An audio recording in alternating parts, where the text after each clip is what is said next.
Welcome back to Mr. Ashbourne Golden Narratives, where love stories change lives forever. To my incredible subscribers, thank you for making this channel a place where hearts heal and souls connect. Your comments, likes, and shares fuel every story I tell. If you're new here, prepare yourself for a journey that will challenge everything you believe about love, redemption, and second chances. Hit that subscribe button and let's explore this together. The story I'm about to share will shake you to your core. It's about a man who lost everything, his memory, his identity, his very soul, only to discover that what he thought was his greatest weakness might actually be his greatest strength.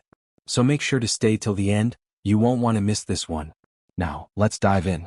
Beckham Kane awoke in that private hospital suite with two things: a pounding headache and absolutely no idea who he was. The sterile white walls seemed to mock him as he stared at the ceiling, trying to grasp onto anything, a face, a memory, even his own name. "Good morning, Mr. Kane," the nurse said softly, checking his vitals. "How are you feeling today, Mr. Kane?" The name felt foreign on his tongue, like wearing someone else's clothes. He touched his face, feeling the stubble, the unfamiliar contours of his own features. I don't remember," he whispered.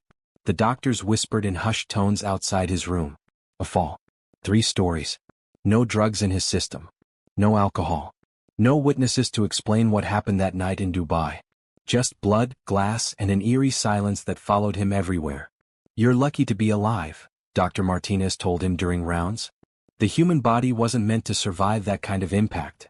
But Beckham didn't feel lucky. He felt like a ghost wearing someone else's name, wandering through a life that didn't belong to him. Can you imagine waking up tomorrow and not recognizing your own reflection? Not knowing if you're married, if you have children, if you're loved by anyone? Drop a comment and tell me, what's the first thing you'd want to remember about your life? 2 weeks later, they discharged him to a penthouse in Manhattan that overlooked the city skyline like it owned every building, every street, every dream below. The elevator climbed 47 floors, each number lighting up like a countdown to a life he couldn't remember. The apartment was a masterpiece of modern minimalism. Floor-to-ceiling windows offered a view that must have cost millions. Rare art pieces hung on walls that had probably witnessed conversations worth billions. The kitchen gleamed with stainless steel appliances that looked like they'd never been touched by actual cooking.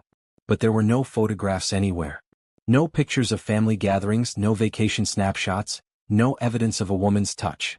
No signs of children's laughter echoing through these halls. Just cold perfection and an emptiness that seemed to swallow sound itself. Beckham wandered through the rooms like a stranger in a museum, touching surfaces that should have felt familiar but remained foreign. His fingers traced the edge of a dining table that could seat 12, yet felt like the loneliest piece of furniture in the world. Then he found it. A calendar alert on his phone: engagement party, 6 days. Engagement party. He was getting married to someone and he couldn't even remember her face. That's when Marissa Vale walked into his life, or rather back into it. She was stunning in that polished magazine cover way. Every strand of her blonde hair was perfectly placed, her designer dress hugged her curves without a wrinkle, and her smile was warm enough to melt glaciers.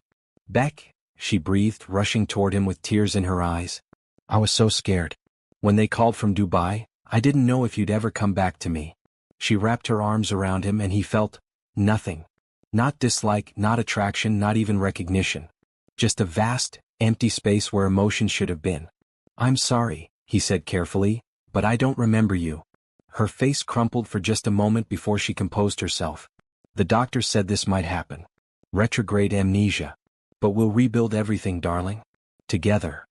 Marissa was patience personified. She brought photo albums filled with pictures of their relationship, charity galas, business dinners, romantic getaways to places that looked expensive but felt hollow.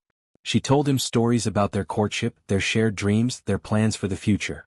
"Your team at Wolfsbane Tech has been managing everything," she explained, sitting beside him on the leather couch that probably cost more than most people's cars. "But they need you back. The board is getting nervous about the Seoul acquisition." Wolfsbane Tech. His company. His empire. Words that should have sparked passion or pride but instead felt like reading someone else's resume. "And I need you too," Marissa continued, her manicured hand resting on his chest.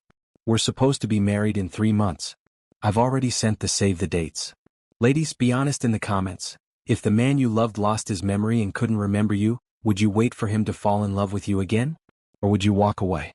Let me know what you think."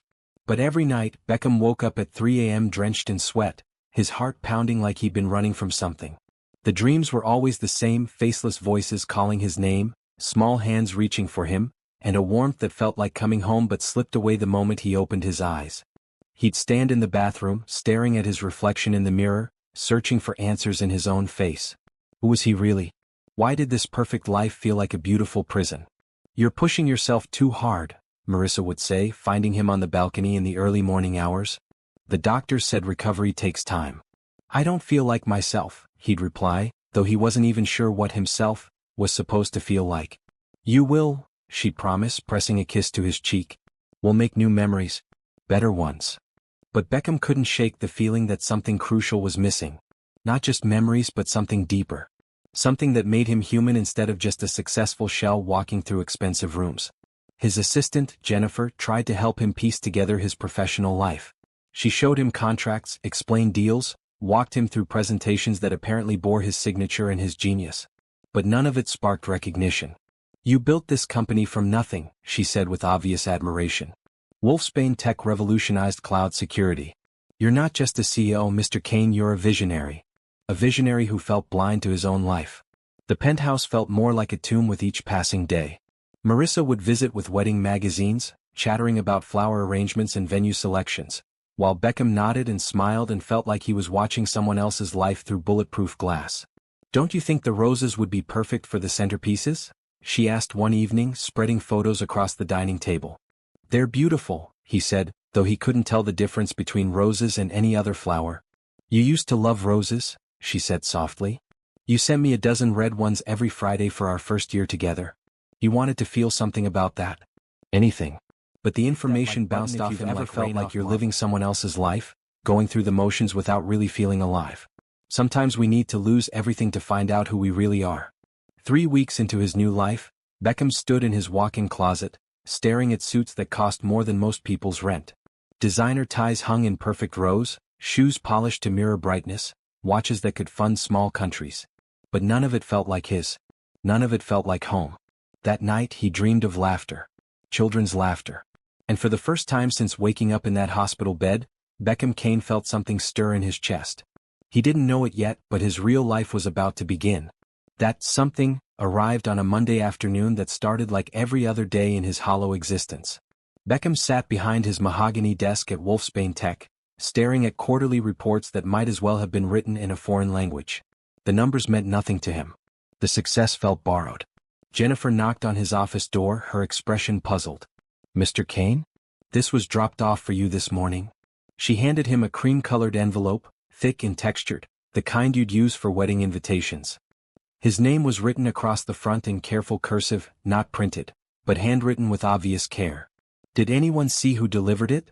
he asked, turning the envelope over in his hands. "Security is checking the footage now, but whoever it was knew exactly where to go." They walked straight to the front desk, left it with Maria, and disappeared. Beckham nodded, dismissing her with a gesture. He waited until she closed the door before opening the envelope with the letter opener Marissa had given him, apparently a gift from their 6-month anniversary. Inside was a single sheet of paper, but not regular paper. This was the kind of thick, textured stock that children use for art projects. And that's exactly what it was. A crayon drawing. 4 stick figures holding hands with a tall man in the center. The figures were drawn with the shaky, determined lines of a child's hand. Each person had a different colored shirt: red, blue, green, and yellow, and they were all smiling those wide, innocent smiles that only children can draw. Above the drawing, in that same careful cursive handwriting, were words that stopped his heart. "Daddy, please come back. Mommy says you forgot us. But we remember you every day." Beckham's hands trembled as he held the paper. The words blurred as he read them again, then again. "Daddy." The word echoed in his mind like a bell tolling. He turned the paper over, searching for more information. No name. No address. No phone number. Just a faint scent that made something deep in his chest ache: lavender, soft and comforting, like being wrapped in a warm blanket. Drop a heart in the comments if you've ever received something that changed your entire world. Sometimes the smallest gestures carry the biggest truths. "Jennifer," he called out, his voice sharper than intended. She appeared in the doorway immediately. "Yes, Mr. Kane? I need you to pull all the security footage from today. Every camera, every angle. I want to know who delivered this." Her eyebrows rose slightly. "Is everything all right?" Should I call security? No, he said quickly. Just find out who it was. Please. Alone again, Beckham stared at the drawing. 4 children. 4 stick figures with their arms outstretched toward him. The tall man in the center, presumably him, had his arms wrapped around all of them, like he was trying to hold them all at once. But he couldn't remember any children. Not one face, not one name, not one moment of being called Daddy by anyone. The intercom buzzed. Mr. Kane? Your fiancée is here to see you. Marissa swept into his office wearing a designer suit that probably cost more than most people's monthly salary. She kissed his cheek and settled into the chair across from his desk with practiced elegance.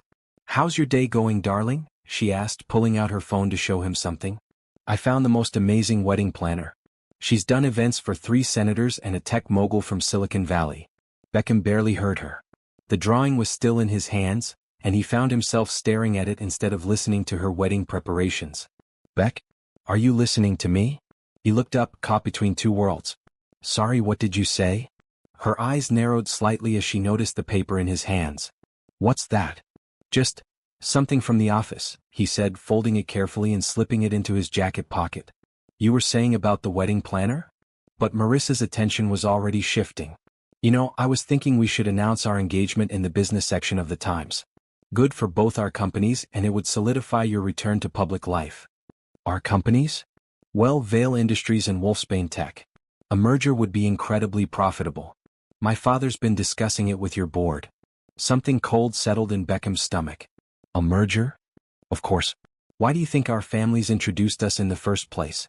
Love is wonderful, darling, but love with strategic advantage is better. He stared at her, seeing clearly for the first time since waking up in that hospital bed. Strategic advantage. Don't look at me like that. You were the one who said business and pleasure make the perfect combination. You were quite romantic about it, actually. After she left, Beckham sat alone in his office as the sun set over Manhattan. The drawing was spread out on his desk and he traced each figure with his finger. For children who remembered him every day. For children who were waiting for their daddy to come back. He pulled out his phone and dialed his assistant. Jennifer, I need you to do something for me. Quietly. Of course, Mr. Kane. I need you to research my personal life from before the accident. Everything. Bank records, credit card statements, property records. I want to know everywhere I went, everyone I met, every dollar I spent. Sir, are you sure? The doctors said trying to force memories could be counterproductive. I'm sure. 2 hours later, Jennifer returned with a thick file. There's something strange, Mr. Kane. Your personal spending patterns show regular payments to a Ray Mercer in Brooklyn. Monthly transfers of $5,000 for the past 5 years. Beckham's pulse quickened. What kind of payments? They're coded as personal expenses in your system. But there's no contract, no business relationship on file. And she hesitated. And what? The payment stopped abruptly 6 months ago. Right around the time you started dating Ms. Vale seriously.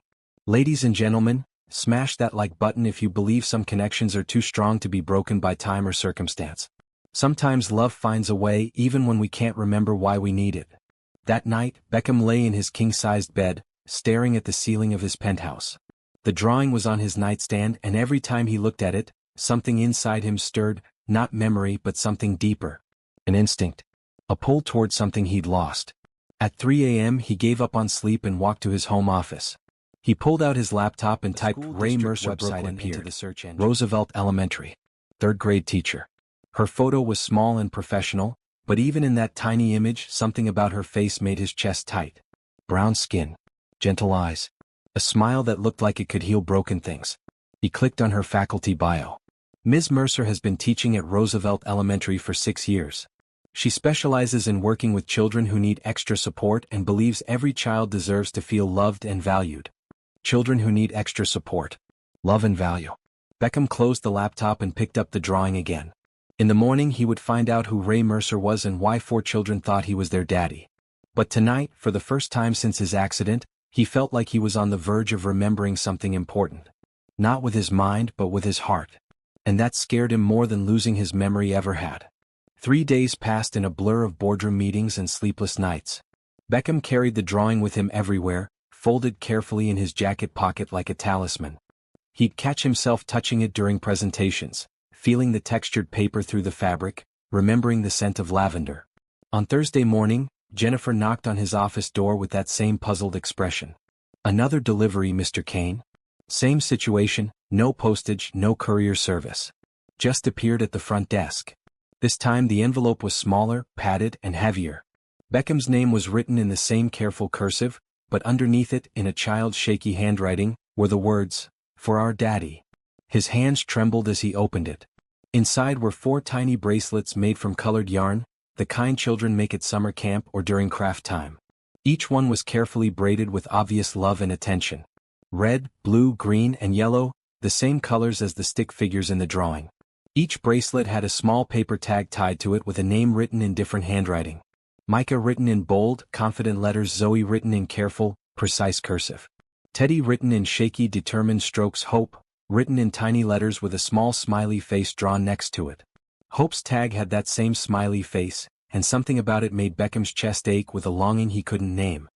He spread the bracelets on his desk, touching each one gently. The yarn was soft, well-worn, like they'd been held and played with countless times. These weren't just craft projects. They were treasures, given with love by children who believed he was their father. Comment below if you've ever held something small that felt like it held an entire world. Sometimes the simplest gifts carry the deepest love. "Jennifer," he called out, his voice rougher than usual. She appeared immediately. "Yes, Mr. Kane? I need you to find me the best private investigator in the city. Someone discreet, someone who can work fast." "Sir, is everything all right? Should I call your security team?" "No. This is personal." Within 2 hours, Marcus Webb sat across from Beckham's desk. He was a lean man in his 50s with intelligent eyes and the kind of face that could blend into any crowd. His reputation for discretion was legendary among Manhattan's elite. "I need you to find someone," Beckham said, sliding a photo across the desk, a printout of Ray Mercer's faculty picture from the school website. "Her name is Ray Mercer. She teaches at Roosevelt Elementary in Brooklyn." Marcus studied the photo. "What exactly do you need to know about her?" "Everything. Where she lives, who she associates with, her daily routines. But I need you to be invisible. She can't know she's being investigated." "May I ask why?" Beckham hesitated, then pulled out the drawing and the bracelets. "I think she might have information about my past. Information I need to recover." Marcus's expression didn't change, but his eyes sharpened with interest. "I'll have preliminary information by tomorrow evening. Full report by the end of the week." "I need it faster than that. Mr. Kane, quality investigation takes time. I'll pay double your usual rate." Marcus smiled slightly. "I'll have preliminary information by tomorrow morning." The next morning, Beckham paced his office like a caged animal. Every minute felt like an hour. He'd canceled 3 meetings and ignored 4 calls from Marissa. The bracelets sat on his desk, and he found himself touching them constantly, as if they might trigger some hidden memory. At 10 a.m. sharp, Marcus walked into his office with a manila folder. "I have to say, Mr. Kane, this was one of the more interesting cases I've worked on." "What did you find?" Marcus opened the folder and pulled out a series of photographs. Ray Mercer, age 32, has been teaching at Roosevelt Elementary for 6 years. She lives in a 2-bedroom apartment above Sunrise Bakery on Fulton Street in Brooklyn. He slid the first photo across the desk. It showed a woman with warm brown skin and gentle eyes, walking down a tree-lined street carrying a bag of groceries. Even in the candid shot, there was something graceful about her movements, something that made Beckham's pulse quicken. "She's unmarried, no current romantic relationships that I could identify. But here's where it gets interesting." Marcus pulled out another photo. "She's not alone." The second photo showed Ray walking hand in hand with 4 children. 4 identical children who looked to be about 5 years old. "Quadruplets," Marcus said quietly. "Micah, Zoe, Teddy, and Hope. All 5 years old." "Oh." He paused, looking at Beckham carefully. "All bearing a striking resemblance to you." Beckham's world stopped. The photo showed 4 small faces, different expressions, different personalities, but unmistakably sharing features he recognized from his own reflection.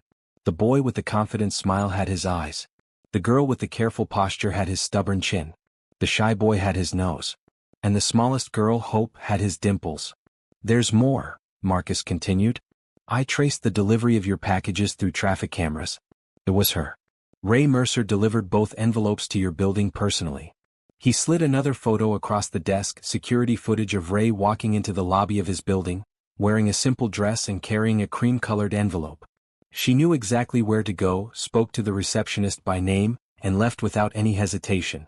This wasn't someone delivering a random message, Mr. Kane. This was someone who's been there before. Beckham stared at the photos, his mind reeling. You're saying these children are? I'm saying the evidence suggests a significant connection between you and this family.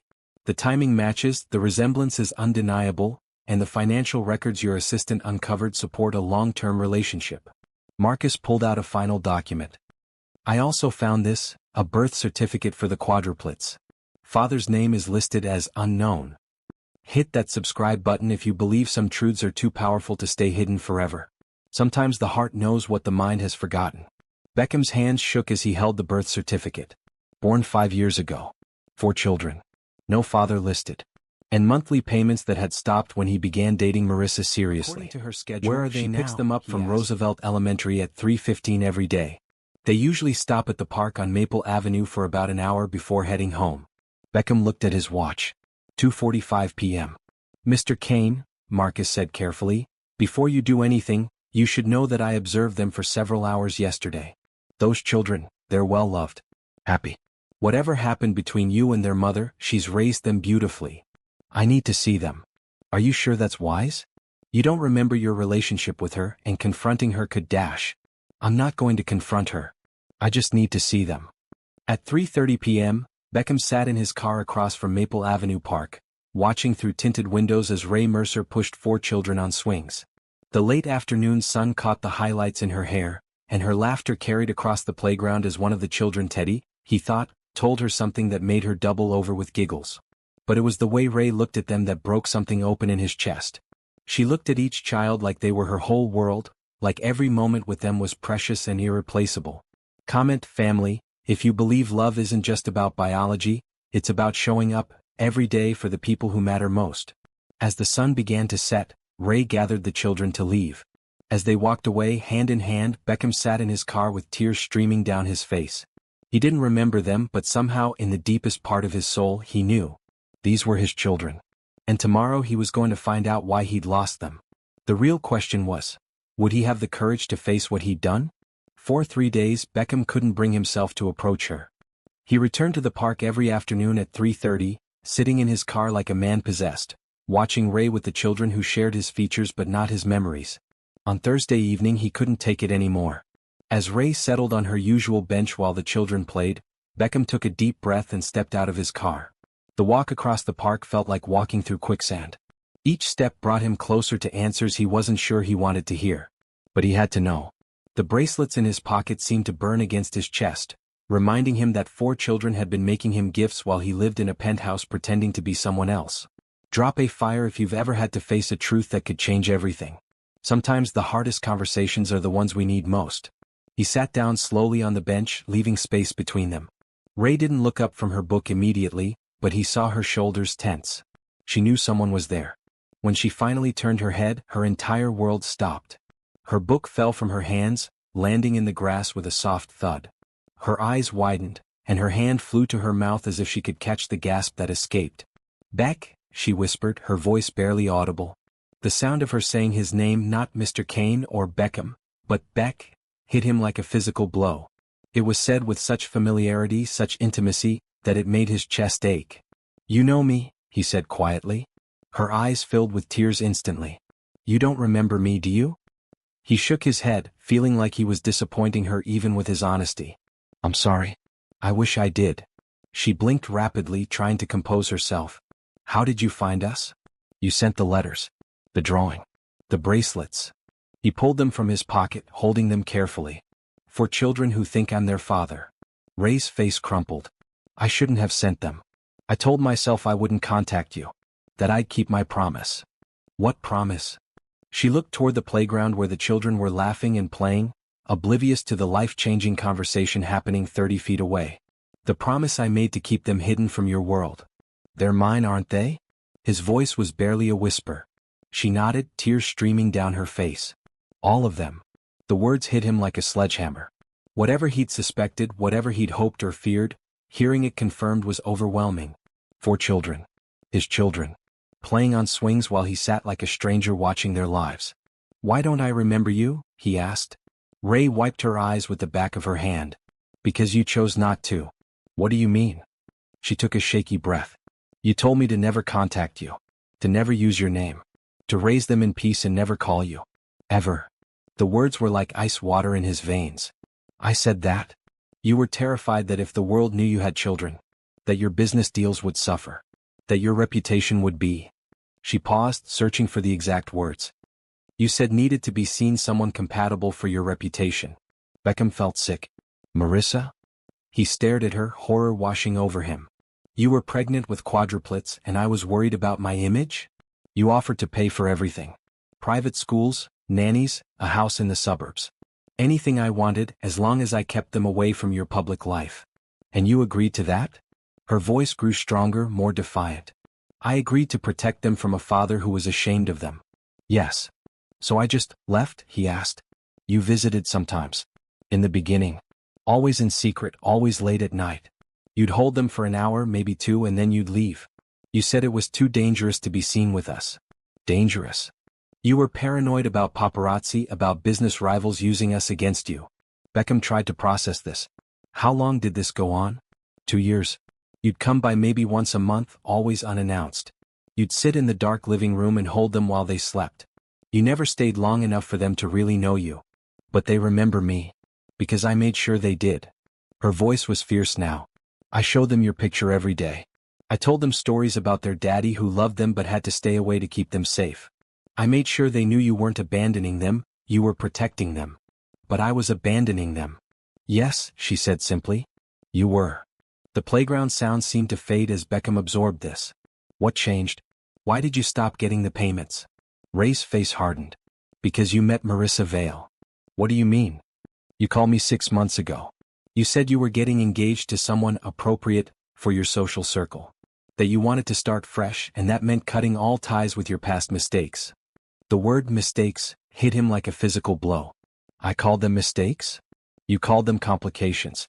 You said Marissa's family was in business with yours, and that having children with another woman would complicate the merger.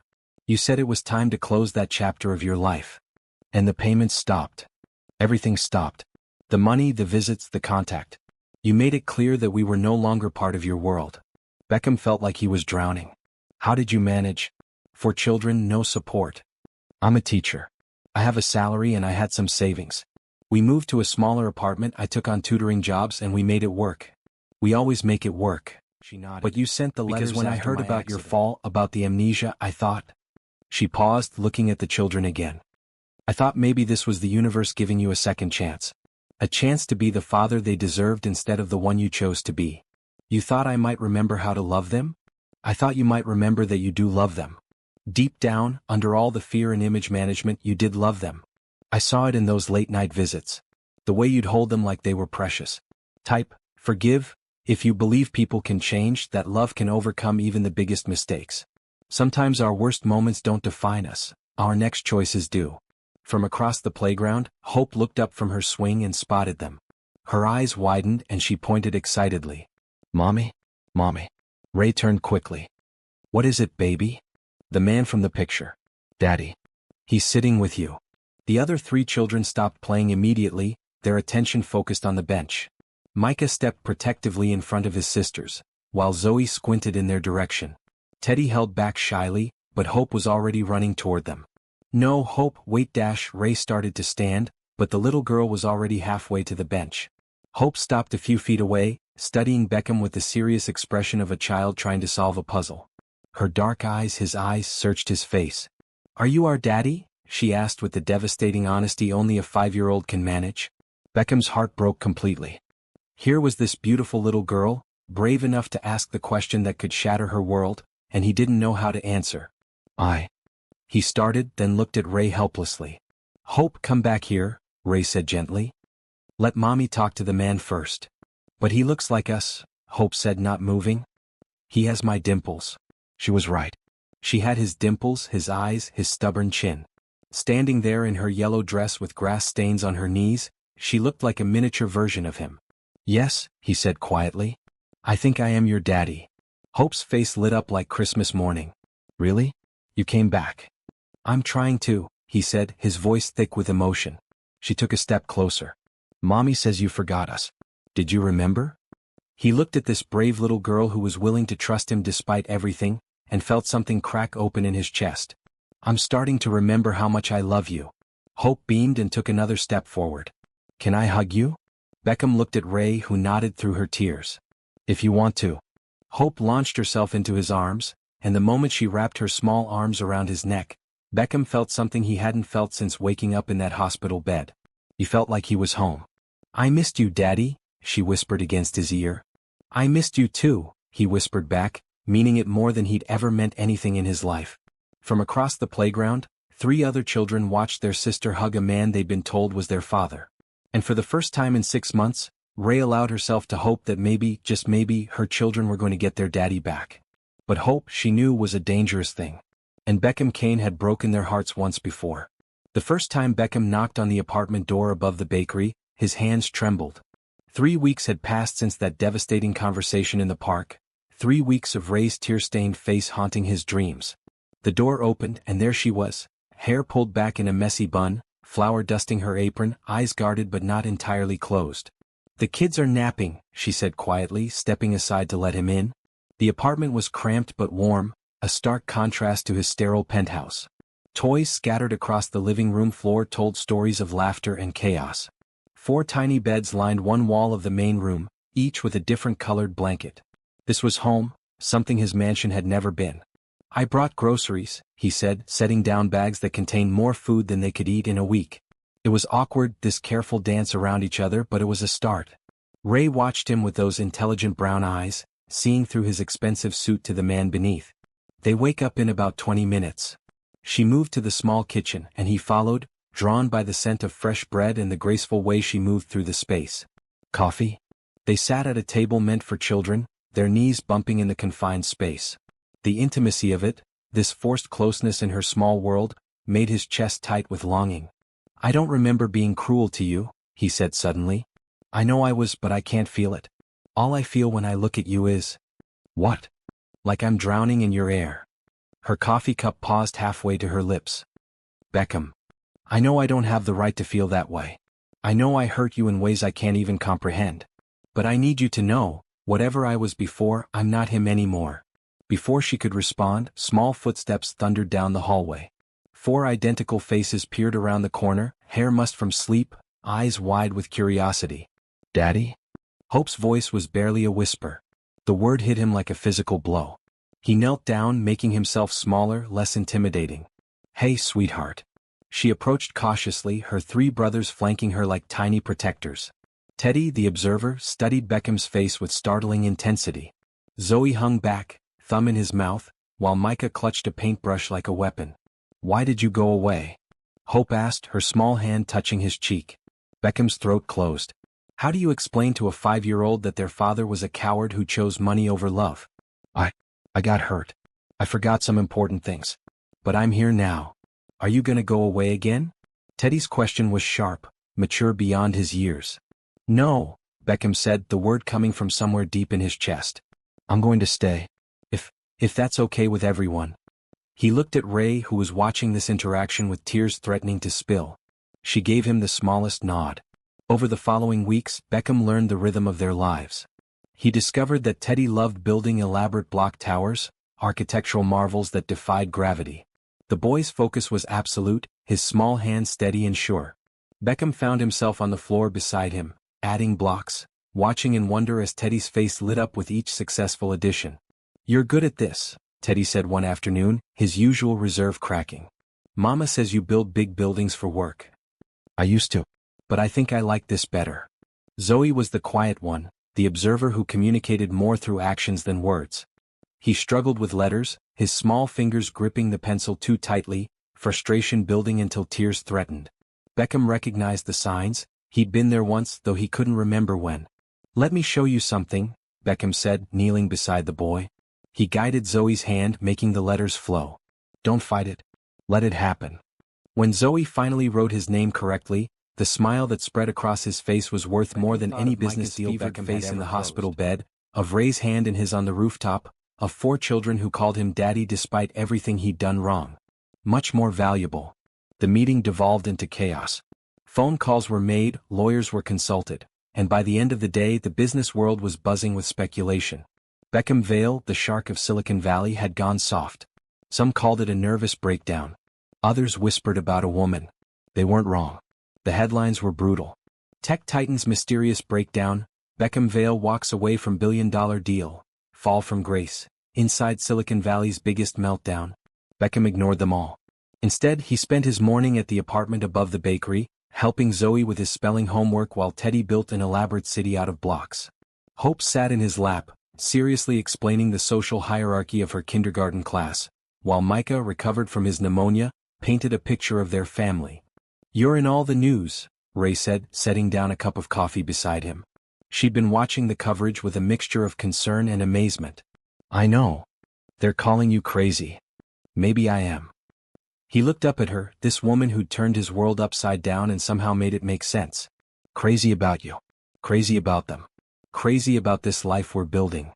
You gave up billions of dollars. I gave up an empty future for a full one." She studied his face, looking for regret, for the flicker of doubt that would tell her this was temporary, that he'd eventually come to his senses and resent her for the choice. She found nothing but peace. "The board won't forgive you for this," she said quietly. "I know. They've already called for a vote of no confidence. I'll probably lose my position as CEO within the month." "And that doesn't scare you?" "What scares me is the thought of becoming the man I was before. That man had everything and felt nothing. This man has everything that matters." Hope tugged on his shirt, demanding attention. "Daddy, will you help me with my letters?" "Of course, sweetheart." As he guided her small hand across the paper, forming the letters of her name, Beckham felt something settle in his chest. This was what success looked like. Not billion-dollar deals or corporate mergers, but a 5-year-old's proud smile when she wrote her name correctly. The vote of no confidence came 2 weeks later. Beckham sat in his office, looking out at the city he'd once thought he owned, as his assistant knocked on the door. "Mr. Vale? The board has reached a decision. Let me guess. They want me out. Effective immediately." "I'm sorry, sir." Beckham nodded, already reaching for the box he'd prepared. Personal items, a photo of the kids Micah had drawn, a crayon drawing Hope had made of their family, a small sculpture Teddy had built from blocks and glue. These were the only things in this office that mattered. "Sir? Are you all right?" He looked up at his assistant, a young woman who'd worked for him for 3 years and had never seen him smile. "I'm perfect, Mira. For the first time in my life, I'm exactly where I'm supposed to be." The news broke within hours. Beckham Vale, former CEO of Vale Industries, had been removed from his position by unanimous vote. The business world watched and waited for his response, for the legal challenges, for the fury of a dethroned king. Instead, Beckham went home. He found Ray in the bakery kitchen, elbow deep in bread dough, her hair pulled back in a messy bun, flour dusting her cheek. She looked up when he entered, and he saw the question in her eyes. "They fired me," he said simply. She stopped kneading, her hands still in the dough. "How do you feel about that?" "Relieved." "Relieved? I hated that job. I hated the person it made me become. I hated the choices I made in service of money that never made me happy." He moved closer, drawn by the sight of her in her element, creating something beautiful with her hands. "I'd rather be here with you, covered in flour and completely broke, than in that office making decisions that hurt people." "We're not broke," she said, a smile tugging at her lips. "The bakery does pretty well." "Good. Because I was hoping you might have an opening for someone with extensive business experience and a desperate need for a career change."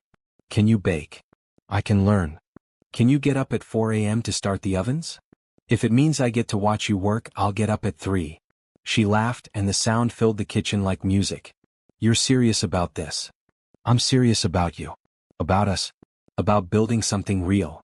That night, after the kids were asleep, they sat on the small couch in the living room, Ray's head on his shoulder, his arms around her. The TV was on, but neither of them was watching. They were just existing in the quiet intimacy of their new normal. "I keep waiting for you to regret it," she said quietly. "What?" "All of it. The job, the money, the life you gave up. I keep waiting for you to wake up and realize what you've lost." "I didn't lose anything. I found everything." He pressed a kiss to the top of her head. "Besides, I was never really living before. I was just existing. Going through the motions of a life that meant nothing. And now I wake up every morning knowing exactly why I'm here. I have a purpose that has nothing to do with profit margins and everything to do with making sure 4 incredible kids know they're loved, and making sure the woman who gave them life knows she's cherished. Beckham. I love you, Ray. I'm in love with you. Not just because you're the mother of my children, but because you're kind and strong and brilliant and you make the world better just by existing in it. She turned in his arms, her eyes bright with unshed tears. I love you too. I never stopped loving you even when I hated you. I know. And I'm going to spend the rest of my life proving I'm worth that love. When Hope climbed into bed with them the next morning, snuggling between them with her wild hair and sleepy smile, Beckham thought this must be what paradise felt like. Not the cold perfection of his penthouse, but the warm chaos of a family that chose each other every day. 1 year later, Beckham woke before dawn to the sound of rain against the windows. The apartment was quiet, the children still sleeping, and Ray was curled against his side, her breath warm against his neck. This was his favorite time of day, these stolen moments before the world woke up, when it was just the two of them and the promise of another day together. He slipped out of bed carefully, not wanting to wake her, and padded to the kitchen to start the coffee. The bakery prep would begin in an hour, but for now he had time to simply exist in the peace of their morning routine. The past year had been a whirlwind of change. The bakery had expanded, partly due to his business acumen and partly due to the media attention their story had attracted. From billionaire to baker had been the headline in the local paper, and curious customers had flocked to try the bread made by the man who'd given up everything for love. But more than that, they'd become a family. Not the broken pieces of what they'd once been, but something new and whole and beautiful.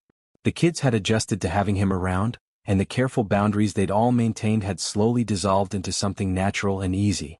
You're up early, Ray's voice came from behind him, face in the hospital bed, of Ray's hand in his on the rooftop, of 4 children who called him daddy despite everything he'd done wrong.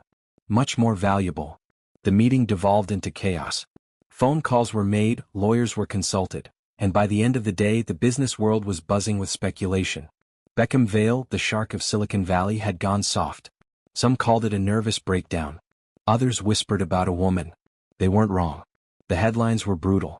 Tech Titan's mysterious breakdown, Beckham Vale walks away from billion-dollar deal, fall from grace, inside Silicon Valley's biggest meltdown. Beckham ignored them all. Instead, he spent his morning at the apartment above the bakery, helping Zoe with his spelling homework while Teddy built an elaborate city out of blocks. Hope sat in his lap, seriously explaining the social hierarchy of her kindergarten class, while Micah, recovered from his pneumonia, painted a picture of their family. You're in all the news, Ray said, setting down a cup of coffee beside him. She'd been watching the coverage with a mixture of concern and amazement. I know. They're calling you crazy. Maybe I am. He looked up at her, this woman who'd turned his world upside down and somehow made it make sense. Crazy about you. Crazy about them. Crazy about this life we're building. You gave up billions of dollars. I gave up an empty future for a full one. She studied his face, looking for regret, for the flicker of doubt that would tell her this was temporary, that he'd eventually come to his senses and resent her for the choice. She found nothing but peace. The board won't forgive you for this, she said quietly. I know. They've already called for a vote of no confidence. I'll probably lose my position as CEO within the month. And that doesn't scare you? What scares me is the thought of becoming the man I was before. That man had everything and felt nothing. This man has everything that matters. Hope tugged on his shirt, demanding attention. Daddy, will you help me with my letters? Of course, sweetheart. As he guided her small hand across the paper, forming the letters of her name, Beckham felt something settle in his chest. This was what success looked like. Not billion-dollar deals or corporate mergers, but a 5-year-old's proud smile when she wrote her name correctly. The vote of no confidence came 2 weeks later. Beckham sat in his office, looking out at the city he'd once thought he owned, as his assistant knocked on the door. Mr. Vale? The board has reached a decision. Let me guess. They want me out. Effective immediately. I'm sorry, sir. Beckham nodded, already reaching for the box he'd prepared. Personal items, a photo of the kids Micah had drawn, a crayon drawing Hope had made of their family, a small sculpture Teddy had built from blocks and glue. These were the only things in this office that mattered. Sir? Are you all right? He looked up at his assistant, a young woman who'd worked for him for 3 years and had never seen him smile. I'm perfect, Mira. For the first time in my life, I'm exactly where I'm supposed to be. The news broke within hours. Beckham Vale, former CEO of Vale Industries, had been removed from his position by unanimous vote. The business world watched and waited for his response, for the legal challenges, for the fury of a dethroned king. Instead, Beckham went home. He found Ray in the bakery kitchen, elbow deep in bread dough, her hair pulled back in a messy bun, flour dusting her cheek. She looked up when he entered, and he saw the question in her eyes. "They fired me," he said simply. She stopped kneading, her hands still in the dough. "How do you feel about that?" "Relieved." "Relieved?" "I hated that job. I hated the person it made me become. I hated the choices I made in service of money that never made me happy." He moved closer, drawn by the sight of her in her element, creating something beautiful with her hands. "I'd rather be here with you, covered in flour and completely broke, than in that office making decisions that hurt people." "We're not broke," she said, a smile tugging at her lips. "The bakery does pretty well." "Good. Because I was hoping you might have an opening for someone with extensive business experience and a desperate need for a career change." "Can you bake?" "I can learn." "Can you get up at 4 a.m. to start the ovens?" "If it means I get to watch you work, I'll get up at 3. She laughed, and the sound filled the kitchen like music. "You're serious about this?" "I'm serious about you. About us. About building something real." That night, after the kids were asleep, they sat on the small couch in the living room, Ray's head on his shoulder, his arms around her. The TV was on, but neither of them was watching. They were just existing in the quiet intimacy of their new normal. "I keep waiting for you to regret it," she said quietly. "What?" "All of it. The job, the money, the life you gave up. I keep waiting for you to wake up and realize what you've lost." "I didn't lose anything. I found everything." He pressed a kiss to the top of her head. "Besides, I was never really living before. I was just existing. Going through the motions of a life that meant nothing. And now I wake up every morning knowing exactly why I'm here. I have a purpose that has nothing to do with profit margins and everything to do with making sure 4 incredible kids know they're loved, and making sure the woman who gave them life knows she's cherished." "Beckham. I love you, Ray. I'm in love with you. Not just because you're the mother of my children, but because you're kind and strong and brilliant and you make the world better just by existing in it." She turned in his arms, her eyes bright with unshed tears. "I love you too. I never stopped loving you even when I hated you." "I know.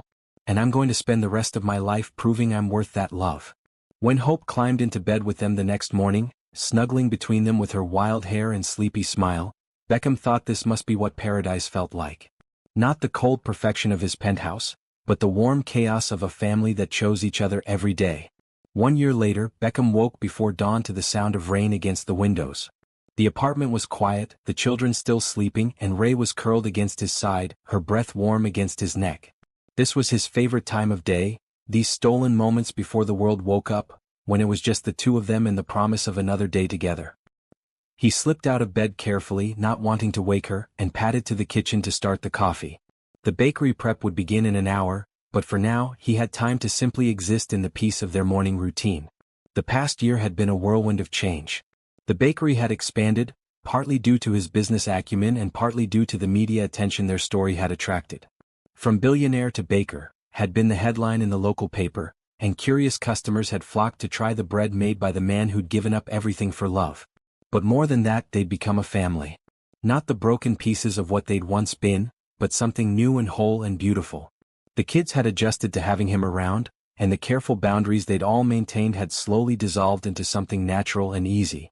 "You're up early," Ray's voice came from behind him, Ray said. "That's a long time," Hope complained. "Good things are worth waiting for," Beckham said, pulling her into his lap. "Besides, that gives us time to prepare. To get ready for our new little brother or sister." "Can I help pick the name?" Hope asked. "We'll all help pick the name," Ray assured her. As the sun rose fully over the city, painting their small apartment in shades of gold and pink, the soon-to-be family of 6 sat around their kitchen table, planning for the future. They talked about cribs and baby names, about expanding the apartment, about the logistics of life with 5 children. But underneath all the practical planning was something deeper. A contentment that came from knowing they were exactly where they belonged. This wasn't the life any of them had planned, but it was the life they'd chosen, day by day, moment by moment. Beckham looked around the table at his family, his real family, the one he'd almost lost and found again, and felt a peace he'd never experienced before. The man who'd woken up in a hospital bed with no memory had been given the greatest gift imaginable. A second chance at love, at fatherhood, at becoming the man he was meant to be. Are you ready for this? Ray asked him quietly as the kids chattered excitedly about their future sibling. I've been ready my whole life, he said, meaning it completely. I just didn't know it until now. Outside, the rain had stopped, and the morning sun streamed through their windows, illuminating a family that had been broken and was now whole. In a few hours they'd open the bakery, serve their customers, and live their beautifully ordinary life. But for now they had this moment, this perfect, chaotic, love-filled moment, and it was everything. What did you think of this incredible journey of redemption and love? Sometimes the most beautiful stories are about second chances, about people who lose everything only to discover what truly matters. Thank you for watching.